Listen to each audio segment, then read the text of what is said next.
আসসালামু আলাইকুম, আমি তাসফিয়া নুসরাত। আজকে আমরা আলোচনা করব হাইড্রার চলন নিয়ে। হাইড্রার কয় ধরনের চলন থাকে? 5 ধরনের চলন থাকে।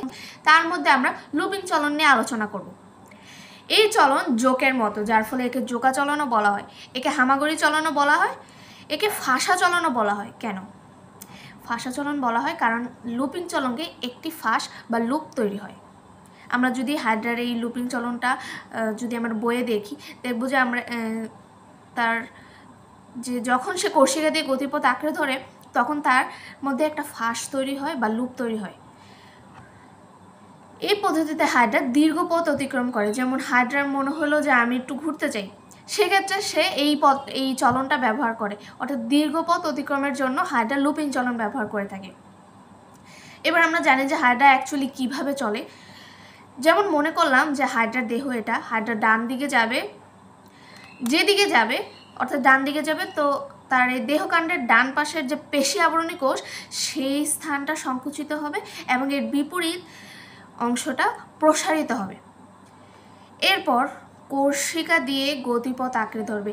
এইখানে আবার সাহায্য করবে গ্লুটিনের নেমাটোসিস্টের আঠালো পদার্থ। এরপর পাদচাকতি কর্ষিকার কাছে নিয়ে আসবে। এখানে আবার কাজ করবে পাদচাকতির গ্রন্থিকোষ। এইভাবে করেই সে যদি কন্টিনিউ করে